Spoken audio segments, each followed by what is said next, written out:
Dans l'épisode précédent, Nino, qui avait déjà connu des semaines très compliquées, continue sur sa lancée. Les derniers événements de sa vie ont été partagés entre violence, concerts qui dégénèrent et tentatives de raquettes. Autant dire que ce jeune prodige de la musique a déjà connu des jours meilleurs. Il avait l'intention de passer ses prochaines journées à se reposer en se retirant du rap. Mais c'était sans compter sur une nouvelle menace qui fit son entrée dans la maison des rappeurs. Cet invité inattendu a débarqué avec de grosses révélations, comme si elle-même n'était pas assez grosse. À Nanterre, du côté du 92, Booba donnait un concert gigantesque à la U Arena. L'occasion pour lui de renouer avec son public après son incarcération suite à une bagarre contre son rival Caris. Ces retrouvailles seront accompagnées par une surprise de taille. Et enfin, toute la maison fut surprise par le récent coup de gueule de SCH. Le rappeur de Marseille semblait perturbé. Qui est cette redoutable créature aux mensurations excessives dont Nino semble être très friand? Le concert de Booba a-t-il connu des incidents? Quelle est la véritable raison de la colère de SCH? Vous le saurez en regardant les rappeurs de la télé-réalité.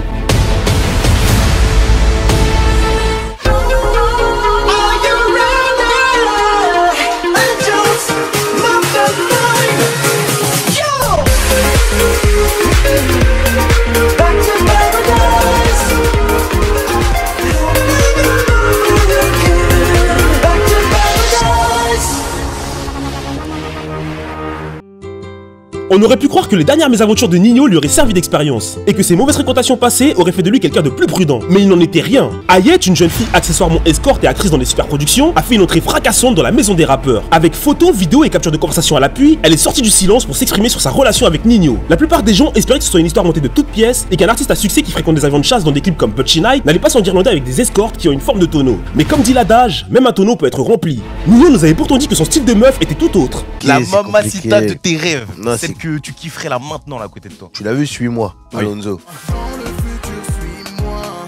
Ah voilà, celle qui est dedans. Malheureusement, les captures de conversation entre le rappeur et Ayette indiquent que leur relation était romantique. La jeune femme se permettant même de demander un featuring. Heureusement que Nino a refusé et proposé un McDo à la place. D'ailleurs, dans leurs échanges écrits, il était très souvent question de fast-food.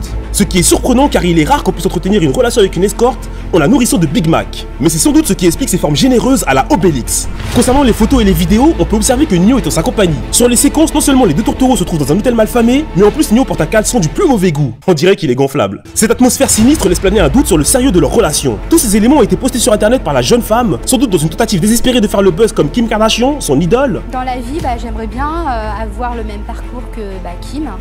C'est vrai que ça fait rêver. Ou par vengeance. Celle-ci affirmant que Nino aurait menacé de poster des photos compromettantes d'elle. Mais je crois qu'elle a oublié qu'il suffit de taper son nom sur internet pour en trouver. C'est possible. Est-ce pour cette plantureuse créature que Nino a écrit Mamacita? Je n'espère pas.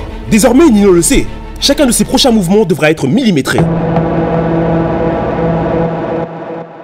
La fin de l'année 2018 a dû être éreintante pour Booba. Après avoir été pendant des années menacé par son ancien protégé Caris, je vais t'enculer, je vais briser tes os, je vais te boire ton sang. Il a malencontreusement rencontré son ennemi juré dans un aéroport et a par conséquent participé à une altercation d'une ampleur monstrueuse. Imaginez le drame s'ils s'étaient croisés en pleine altitude dans le même avion. Ils se seraient battus en plein air comme Wesley Snipes dans Passager 57. Bien que l'ambiance générale fût très festive, on a pu noter une fracture de génération, avec un nouveau public qui ne connaissait par cœur que les morceaux les plus récents.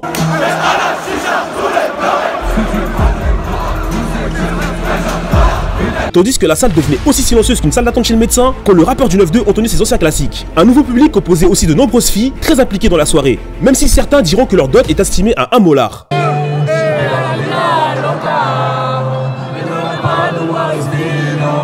La soirée se passait pour le mieux, jusqu'au moment où Booba a chanté sa partie dans Kalash. Toute l'assistance s'est demandé si Caris allait apparaître sur scène pour son couplet, en espérant une réconciliation comme Jay-Z et Nas, ce qui n'aurait pas été très sympa pour les gens qui sont pris des balayettes pour lui. À la place de Caris, le public a eu droit à l'entrée surprise d'un invité tout aussi prestigieux, Karim Benzema. Il est clair que l'attaquant définitivement écarté de l'équipe de France s'est dit allez, vas-y, nique sa mère. La presse aurait pu se dire que l'attaquant du Real Madrid a fait semblant d'être blessé pour être présent au concert de Booba. Mais non, eux tout ce qui les inquiète c'est que le gars porte un pull pirate. Cet événement aura permis à Booba de retrouver un peu d'amour et de sérénité auprès de ses fans, avant d'affronter une année 2019 riche en guerre qui retarde des avions et en provocation sur Instagram. Tout allait pour le mieux dans la vie de SCH. Il avait amélioré son style vestimentaire, optant pour l'élégance aristocratique, et laissé pousser sa barbe, ce qui lui donnait un côté Onaina Melrick dans Full Metal Alchemist. Mais tout cela n'était qu'apparence. Depuis quelques temps, SCH nous faisait part de ses appréhensions et de son humeur orageuse dans la maison des rappeurs. Donc ouais, ça passe par évidemment la perte de mon papa, mais ça passe par par les reversions professionnelles qui se sont passées. Cela fait un moment déjà que le rappeur de Marseille semble entretenir des relations très tendues avec un autre habitant de la maison, Lacrim. Était-ce car Lacrim faisait des choses qui pouvaient sembler absurdes, comme poster son fichage au gros banditisme sur internet? Non, les deux anciens amis ont vécu bien pire et ont tout partagé. Moments de joie, victoire et concurrence saine à travers leurs diverses collaborations. SCH semble vouloir se détacher du statut de protégé de Lacrim. Déjà j'avais besoin de pouvoir voler de mes propres ailes, tu vois, j'étais dans un truc assez conflictuel. Et il poursuit la guerre froide jusqu'à faire des collaborations avec les mêmes artistes. N'hésitons pas à le tacler sur ce sujet. Tu sais, moi je cours pas après les... J'ai jamais couru après les feats Quinry et tout ça. Donc ça m'intéresse pas, surtout dans la mesure où là on m'a invité, t'as vu?